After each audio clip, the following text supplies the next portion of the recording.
வணக்கம். தகர்க்கப்பட்ட பதக்க கனவு பழிவாங்கப்பட்டாரா வினேஷ் போகத்? அதாவது இந்த விஷயத்தில் பார்த்தீங்கன்னா, ஒலிம்பிக் வரைக்கும் ஒருத்தர் தகுதி பெற்று போய் ஃபைனல்ஸ் வரைக்கும் போயிருக்காங்க. உடல் எடை கூடுதல் காரணமாக அவங்க டிஸ்குவாலிஃபை பண்ணப்படுறாங்க, தகுதி நீக்கம் செய்யப்படுறாங்க அப்படிங்கிற ஒரு விஷயம் இந்தியா முழுக்க பெரும் அதிர்ச்சியை ஏற்படுத்துச்சு. இதில் பார்க்க வேண்டிய விஷயம் என்னென்னா, நம்மள்கிட்ட இல்லாத பெரிய மருத்துவர்களா, சித்த மருத்துவர்களா, கொரோனா காலகட்டத்தில் மிகப்பெரிய அளவில் உலக லெவலில் சாதனை பண்ணவங்களாம் எத்தனையோ பேர் இருக்காங்க. எனக்கு அதில் என்ன ஒரு மன வருத்தம்னா, அவங்க அந்த குறிப்பிட்ட நேரத்துக்குள்ளே, அதாவது அன்றைக்கி நைட்லேருந்து பகலுக்குள்ளார அவங்களுடைய வெயிட்டை குறைச்சாகணுன்ட்டு ஒரு கட்டாயம். அதற்காக அவருடைய தலைமுடியில் வெட்டப்பட்டது, ரத்தம் வெளியேற்றப்பட்டது, கடுமையான உடல் உழைப்புகள்லாம் கொடுத்தாங்க, உடற்பயிற்சியெல்லாம் பண்ணாங்க. ஸோ அதில் முக்கியமாக நம்ம பார்க்க வேண்டிய விஷயம்னா, எத்தனையோ சிறந்த மருத்துவர்கள்லாம் நம்ம வச்சுருக்கோம். ஒருத்தன் தன்னுடைய வெயிட்டை லாஸ் பண்ணணுன்னா அவர் கம்பல்சரி ஏதாவது ஒரு ஃபிசிக்கல் ஆக்டிவிட்டீஸில் இருக்கணும், எக்ஸசைஸ் பண்ணணும். அந்த வகையில் தன்னுடைய உடல் எடையை குறைப்பதற்கு உடல் பயிற்சி எவ்வளோ அவசியமோ, அது போன்றே தன்னுடைய உடல் எடையை இழப்பதற்கு கண்டிப்பாக அவங்க ஒரு விஷயத்தை கையாளுருக்கணுங்கிறது என்னுடைய ஒரு தனிப்பட்ட கருத்து. இது யாரையும் குறிப்பிட்டு நான் சொல்ல விரும்பலை. ரொம்ப வருத்தம், கண்ணில் தண்ணீரோடு தான் நான் பேசிக்கிட்டு இருக்கேன்.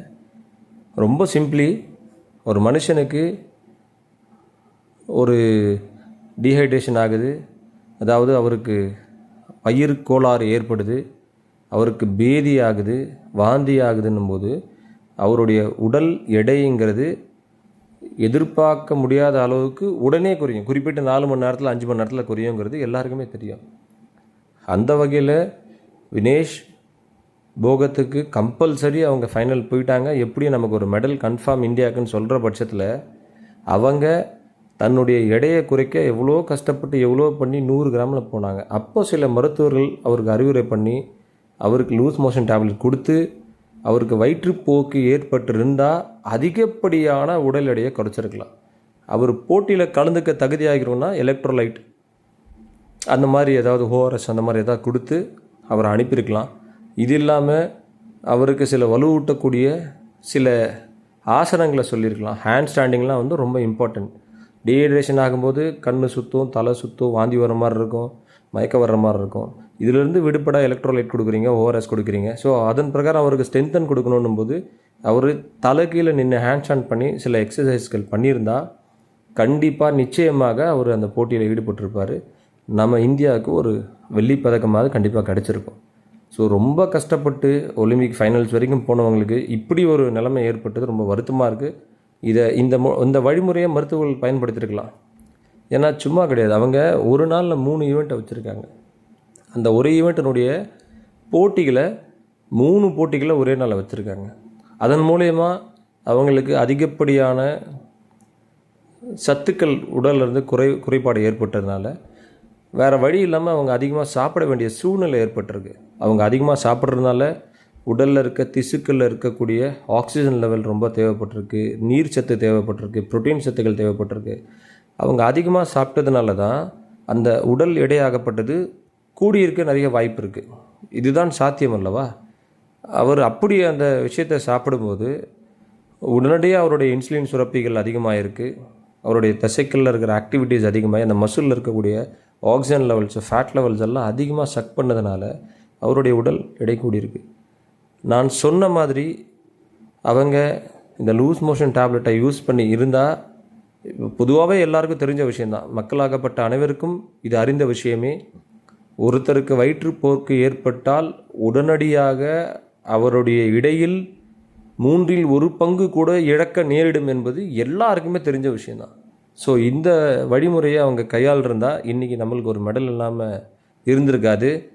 ஒரு நல்ல ஒரு வீராங்கனையை நாம் இழந்திருக்க மாட்டோம். ஸோ அது மிகப்பெரிய வருத்தம். அது மட்டும் இல்லை, பல விஷயங்கள் இருக்குது. நம்ம எல்லாம் இயற்கை ஒன்றி வாழக்கூடிய மனிதர்கள். பல விஷயங்களை நம்ம எப்படி சொல்கிறது, வெளிநாட்டவர்களைப் போல நம்மளுடைய வாழ்க்கை முறைகள் மாறினாலும் கூட நாம் இன்றும் கூட தங்களுடைய பண்பாடுகளை மறக்காமல் தான் இன்றைக்கும் வாழ்ந்துட்டு வரோம். அது நம்ம கடவுள் வணங்குற முறையாகட்டும், வாழ்வியல் முறையாகட்டும் அப்படி தான் வாழ்ந்துக்கிட்டு வரோம். அதே போல் இன்றைக்கி குடி ஒரு மிகப்பெரிய பிரச்சனைகள் போதைப் பொருட்கள். இந்த போதைப் பொருட்களை இதிலிருந்து தயாரிக்கிறாங்கங்கிறது பல பேருக்கு தெரியும். Yeast, barley. அதாவது குடிங்கிறது பிராண்டி, விஸ்கி, ரம்முங்கிறது மாத்திரம் இல்லை, பீர்லேருந்து தான் எல்லாருடைய வாழ்க்கை பயணமே தொடங்குது. குடிக்கு முதல் அவங்களுடைய ஃபஸ்ட்டு ஸ்டெப்பே அதுதான், பீர் அடிக்கிறோம். இதை பார்த்திங்கன்னா ஆண் பெண் இருபாலருமே இதிலேருந்து தான் தொடங்குறாங்க. அதிகப்படியான பெண்கள் இன்றைக்கி குடிக்கிறாங்கன்ற பட்டியல்லாம் கூட நம்ம பார்த்துருப்போம். அப்படி அந்த பார்லி பீரை சாப்பிடக்கூடிய ஆண்களாகட்டும் பெண்களாகட்டும் அவங்களுடைய குடிப்பழக்கங்களையும் பலவித போதை பழக்கங்களையும் மறக்கணும்னு சொன்னால் அதுக்கு சில வழிமுறைகள் இருக்குது. நான் சில ஆசான்களுடைய வழிமுறையை பயன்படுத்தி தான் என்னுடைய பயிற்சியை நடத்திக்கிட்டு வரேன். நானும் என் வாழ்க்கையில் பல பிரச்சனைகளை தாண்டி இன்றைக்கி நல்ல முறையில் வாழ்ந்துக்கிட்டு வரேன். அந்த அடிப்படையில் கோதுமையை முளை கட்டி அதில் தீனை கலந்து மூடி வச்சுட்டு ஒரு 15-20 நிமிஷமோ அல்லது அரை மணி நேரத்துக்கு மேலாக உட்கொள்ளும் பொழுது முதலாவதாக அவங்க மறக்கக்கூடிய விஷயம் தன்னுடைய உணவு பழக்க வழக்கங்களை மறக்கிறாங்க. இப்போ எல்லாருக்குமே ஒரு மிகப்பெரிய அடிக்ட் என்னன்னு கேட்டிங்கன்னா குடிப்பழக்கம் மட்டுமே இல்லை, ஸ்பைசியான ஃபுட்டை சாப்பிட்றது. சிக்கன், தந்தூரி, கிரில்லு, ஷவர்மான்னு சொல்லி ஏகப்பட்ட விஷயங்கள் நம்ம தன்னுடைய வாழ்வியல் முறையை மாற்றி எந்த விதமான உணவை சாப்பிட்றோன்னே தெரியாமல் நாக்கு அடிமையாக்கிட்டு இருக்கோம், நாவு அடிமையாகிட்டு இருக்கிறோம். ஸோ அப்பேற்பட்ட விஷயங்களை மறக்கக்கூடிய சில விஷயங்கள் என்னுடைய ஆசான்கள் அவங்கள்ட்ட நான் கற்றுக்கிட்டது. இன்றைக்கி பார்த்திங்கன்னா தமிழ்நாட்டில் ரொம்ப குறைவாக இருக்காங்க. சித்த மருத்துவம்னு சொல்கிறோம், அது இயற்கை மூலிகைகளை கையாளக்கூடிய விஷயங்கள் மாத்திரம்தான் இருக்குது. இயற்கை மூலிகைகளை கையாளக்கூடிய விஷயங்கள் நம்மளுடைய முன்னோர்கள், நம்ம பாட்டி, நம்ம அம்மா எல்லாருக்குமே தெரிஞ்சிருக்கும். இன்றைக்கி கீரை சாதம் சாப்பிடாதவங்க இல்லை, தயிர் சாதம் சாப்பிடணும், அப்போ மீன் சாப்பிடக்கூடாதுன்னு எல்லாருக்குமே தெரியும். பண்பாடு மிக்க பெண்களை கொண்ட ஒரு இந்தியா அது. ஸோ அந்த வகையில் என்னுடைய ஆசான் வழி பிரகாரம் பார்த்திங்கன்னா அப்போது எந்த விஷயத்தை அதை முள்ளை எடுக்கிறோங்கிற மாதிரியான விஷயங்களை அவர்கிட்ட நான் கற்றுக்கிட்ட சில விஷயங்கள். அதன்படி இந்த விதமான அந்த போதை பழக்கங்களை மறக்க கோதுமையை முளைக்கட்டி அதை தேனை போட்டு சிலர் சால்ட் உப்பெல்லாம் கூட போட்டு சாப்பிடுவாங்க. அதை மூடி வச்சுக்கிட்டு அரை மணி நேரம் கழித்து சாப்பிடும்போது முதலாவதாக தன்னுடைய உணவு பழக்க வழக்கங்களை மறக்கிறாங்க. அதை உட்கொண்ட போது அதனுடைய ரியாக்ஷன் என்னன்னு கேட்டிங்கன்னா அந்த வாமிட்டிங் சென்சேஷன் கண்டிப்பாக இருக்கும். அதாவது அடுத்து எதுவுமே வேண்டாம், சுடு தண்ணியோ அல்லது நல்ல தண்ணியோ சாப்பிட்டா போதும், 2 ருசி நாவலில் இருந்து போகவே போகாது. ஒன்று உப்பு, காரம். ஸோ அது மாதிரி 2வது விஷயங்கள் ஸ்வீட்டு. ஸோ நான் ஏன் உப்பு காரத்தை ஒன்றா சொன்னேன்னா இது 2த்தையும் கம்பைன் பண்ணி சாப்பிட்டு தான் நம்ம பழகிருக்கோம். நம்ம வீட்டு பூனை நாய்க்குட்டிலேருந்து எல்லாத்துக்குமே அப்படி தான் பழகி போட்டு வச்சுருக்கோம். ஸோ அப்போ இந்த மாதிரியான விஷயங்கள் விடுபடணும்னா இப்படி சில விஷயங்கள் ரொம்ப பெரிய விஷயம். நம்மளுடைய ப்ரோட்டீன் கண்டென்ட் நல்லா இருக்கணும், நம்ம நல்லா இருக்கணும், ஆரோக்கியமாக இருக்கணும்னு சொல்லிட்டு ஸ்ப்ரவுட்ஸ் எல்லாம் சாப்பிடுவோம், தானியங்களை முளைக்கட்டி சாப்பிடுவோம். அதனால் நல்ல பயன்கள் இருக்கிறது. பட் நாம் அடிக்டான விஷயங்கள்லேருந்து நாம் வெளியே வரணும்னா இந்த கோதுமையை முளைக்கட்டி சாப்பிடும்பொழுது முதலாவதாக தன்னுடைய உணவு பழக்கத்திலிருந்து விடுபடுறாங்க. தான் ஸ்பைசியாக சாப்பிடணுங்கிறத மறந்தாலே குடிக்க மறந்துடுவான். பாதி குடிகாரன் நாவு ருசியாக சாப்பிடணும் அப்படிங்கிறத கான்செப்டாக வச்சு தான் இன்றைக்கி தண்ணி அடிச்சுக்கிட்டு இருக்கான். ஸோ அப்போது காரமாக சாப்பிடணும், கறி மீனை சாப்பிடணும், இரவு நேரங்களில் கறி மீனை சாப்பிட்றத அவாய்ட் பண்ணணுங்கிற விஷயத்துக்குள்ளார வருவாங்க. அப்போ படிப்படியாக அடிப்படையிலேருந்து வருவான். அவன் எந்த விதமான உடல் சக்தியும் இழக்க போகிறதில்ல. ஸோ வலிமையான ஒரு விஷயத்தை தான் சாப்பிட்றான். ஸோ இதனுடைய பல நன்மைகளை குறித்த விஷயங்கள் நீங்கள் கூகுளில் சர்ச் பண்ணால் கிடைக்கும். அதை பேசுகிற அளவுக்கு எனக்கு நேரமும் இல்லை, அதை கேட்குற அளவுக்கு உங்களுக்கு பொறுமையாக இருக்காது. நிறைய பேருக்கு நிறைய விஷயங்கள் இருக்குது. இந்த ஊடகங்களை பொறுத்த வரைக்கும் கோமாளிகளை தான் ராஜாவாக்கி பார்த்துக்கிட்டு இருக்காங்க. இன்ஸ்டாகிராம் எடுத்தாலும் சரி, ஃபேஸ்புக் எடுத்தாலும் சரி, யூடியூப் போனாலும் சரி, எவனோ ஒருத்தன் தன்னுடைய ஆட்டிடியூட் பைத்தியமாக ரோட்டில் சுற்றிக்கிட்டு இருப்பான். இன்றைக்கி பார்த்திங்கன்னா நல்ல நல்ல இயக்கங்கள்லாம் இருக்குது, இளைஞர் இயக்கங்கள், அரசாங்கம் நல்லா இருக்குது. ஸோ ரோட்டில் ஒரு பைத்தியக்காரன் யார் சுற்றினாலும் சரி, தாடி வச்சுக்கிட்டு சுற்றினாலும் சரி, வீடு இல்லாதவங்க சுற்றினாலும் சரி, நிறைய உதவி செய்கிறாங்க. அவங்கள கூட்டிகிட்டு போய் ஒழுங்குபடுத்துகிறாங்க, அவங்கள கூட்டிகிட்டு போய் ஒரு இதில் சேர்க்குறாங்க. ஸோ ஒரு ஹோமில் சேர்த்து அவங்கள ஒரு நல்லபடி வழிபடுத்துறதுக்கு நிறைய வழிமுறைகள் அரசாங்கம் செஞ்சுருக்கு. பட் நிறைய பைத்தியங்கள் இப்போ சமூக ஊடகங்களில் வளர்ச்சி அடைந்து அவங்களுடைய பைத்தியக்காரனுக்கே நிறைய பரிமாண வளர்ச்சி இருக்குது.